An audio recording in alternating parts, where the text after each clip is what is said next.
Mari kita sekali lagi berdoa. Ya Tuhan kami Yesus Kristus, firman yang hidup. Kami sebagai wanita kaum ibu gemim Aras Jemaat Sion Madinah Ure telah siap untuk masuk dalam pelayanan firman-Mu, maka beri kami hikmat-Mu yang memberi pengertian, sehingga kami dalam pemahaman yang baik dan benar untuk firman yang diberitakan oleh hamba-Mu tersampaikan dengan segala baik, dan firman yang terberitakan ini pun mendapat tempat yang baik pula dalam hati kepikiran kami sebagai wanita kaum ibu dalam tugas tanggung jawab kerja, bahkan pelayanan kami, semua kami lakukan hanya berpadanan pada kebenaran firman Tuhan. Lihat tilik kami ya Tuhan, persiapkan kami. Kami siap membaca, mendengar, melakukan firman-Mu. Di dalam nama Tuhan Yesus kami berdoa. Amin. Kita akan membaca firman Tuhan Efesus pasal 4. Efesus pasal 4 ayat 17 sampai 24. Saya akan membaca ayat-ayat yang ganjil dan ibu-ibu sekalian akan membaca ayat-ayat yang genap. Efesus pasal 4 ayat 17 sampai 24, manusia baru. Sebab itu kukatakan dan kutegaskan ini kepadamu di dalam Tuhan.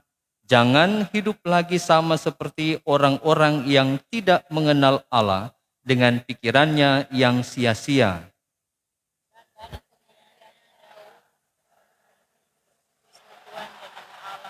Karena kebodohan yang ada di dalam mereka dan karena kedengkian hati. Perasaan mereka telah tumpul sehingga mereka menyerahkan diri kepada hawa nafsu dan mengerjakan dengan serakah segala macam kecemaran. Tetapi kamu bukan demikian, kamu telah belajar mengenal Kristus. Karena kamu telah mendengar tentang Dia dan menerima pengajaran di dalam Dia menurut kebenaran yang nyata dalam Yesus. Yaitu bahwa kamu berhubungan dengan kehidupan kamu yang dahulu harus menanggalkan manusia lama dan memenuhi kebinasaannya oleh nafsunya dan hasratnya. Supaya kamu dibaharui di dalam roh dan pikiranmu. Dan mengenakan manusia baru yang telah diciptakan menurut kehendak Allah di dalam kebenaran dan kekudusan yang sesungguhnya. Tuhan memberkati pembacaan firman-Nya yang sudah kita baca, dengarkan saat ini untuk kita lakukan kini sampai selama-lamanya. Amin. Ibu-ibu yang dikasihi, diberkati oleh Tuhan kita Yesus Kristus, kita akan merenungkan firman Tuhan Efesus pasal 4 ayat 17 sampai 24 yang sudah kita baca bersama tadi, mengawali perenungan di saat ini. Apakah semua yang ada di sini ada yang nyanak pernah sekolah?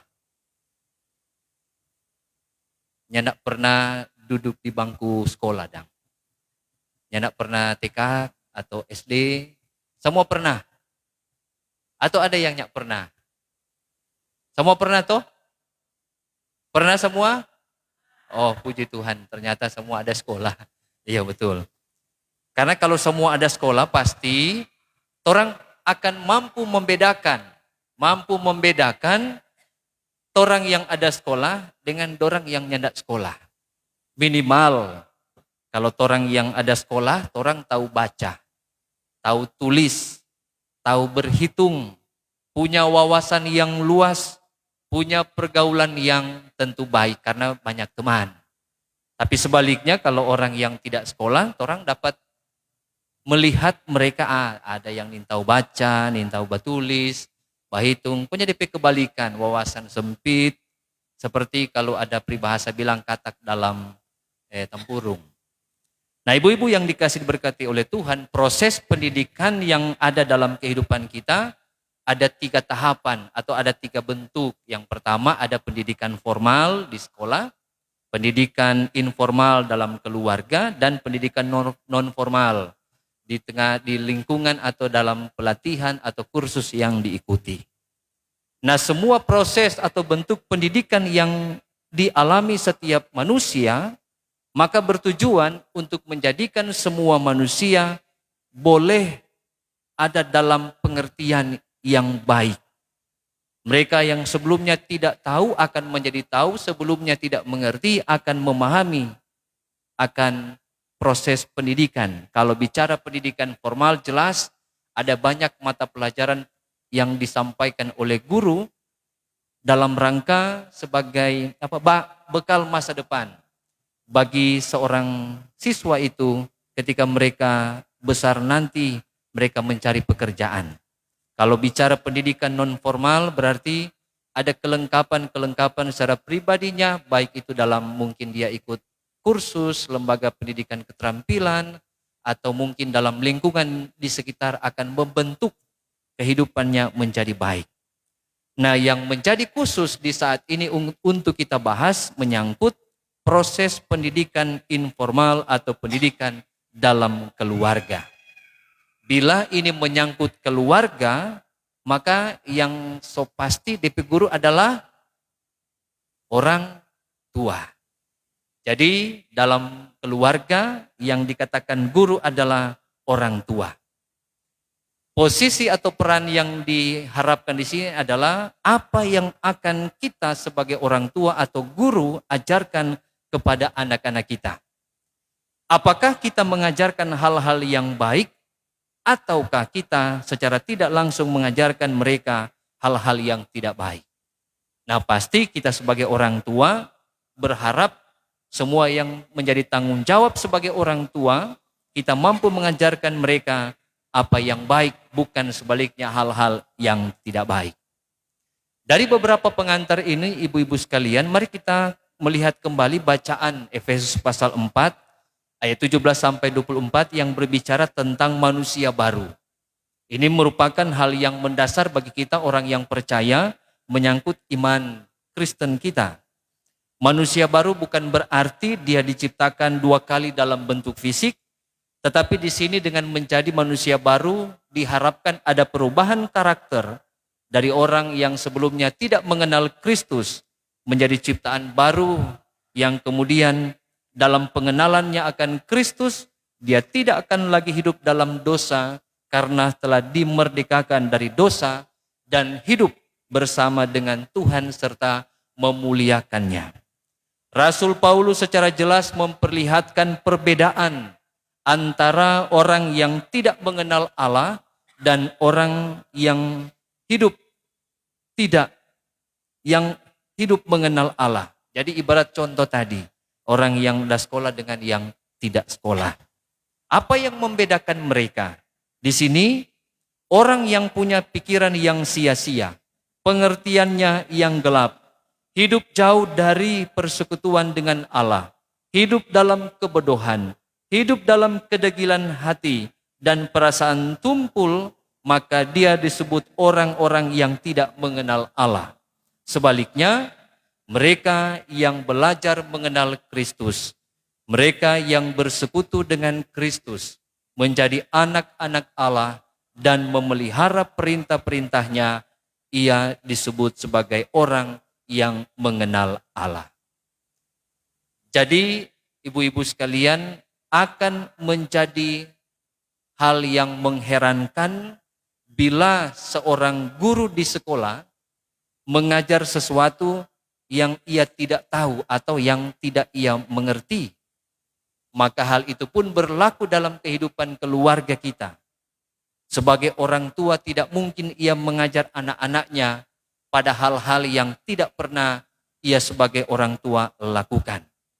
Bagaimana ia mau mengajarkan percaya Yesus sedangkan ada orang tua yang sudah mulai ragu akan kuasa Yesus sebagai Tuhan dalam hidup sebagai orang yang percaya. Ada orang tua yang kemudian jangan jaga memakai nak, karena itunya nak bagus. Mar ternyata orang tuanya lebih daripada itu. Ada orang tua yang kemudian suruh anak rajin berdoa, rajin baca Alkitab, tapi ternyata kalau penatua atau diaken, ya disilakan ibu A untuk doa makan. Jangan Pak Diaken, ini tahu berdoa kita. Bagaimana kira-kira hal-hal yang seperti itu?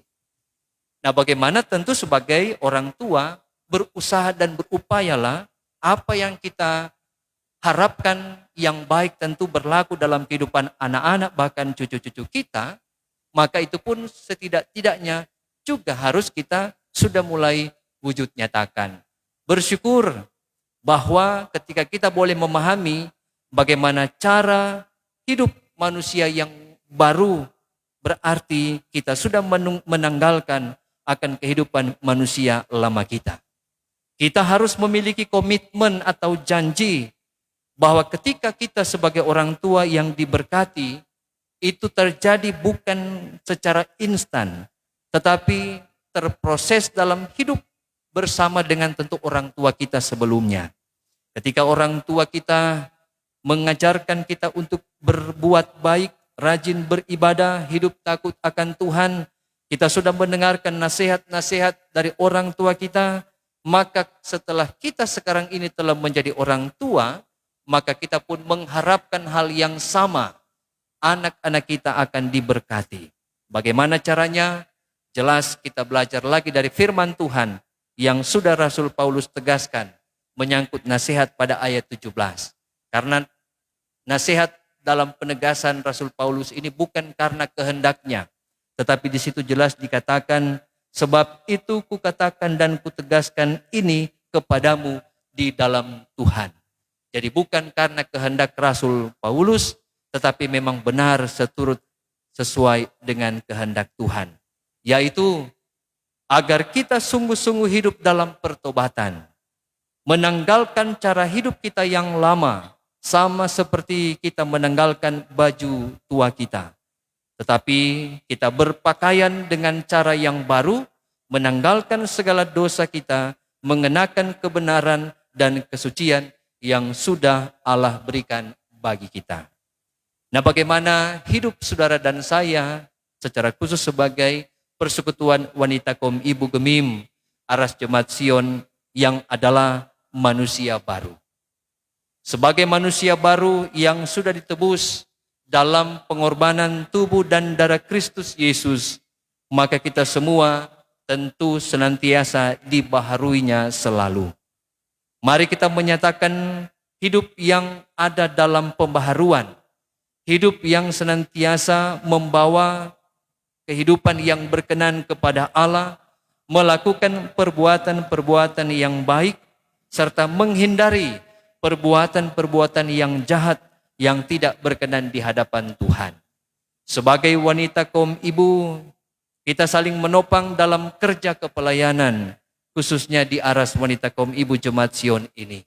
Maka setiap program yang sudah dan telah ditetapkan dapat kita kerjakan dengan segala baik, penuh berkenan di hadapan Tuhan.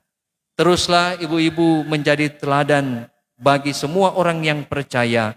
Penuhilah tugas mendidikmu di tengah kehidupan keluarga. Maka hikmat Tuhan akan berlaku bagi saudara sekalian. Bahkan dimanapun ibu-ibu pergi dan berada, nama Tuhan dimuliakan di dalam segala tugas kerja, tanggung jawab pelayanan kita kini, bahkan sampai selama-lamanya. Tuhan memberkati kebenaran firman-Nya.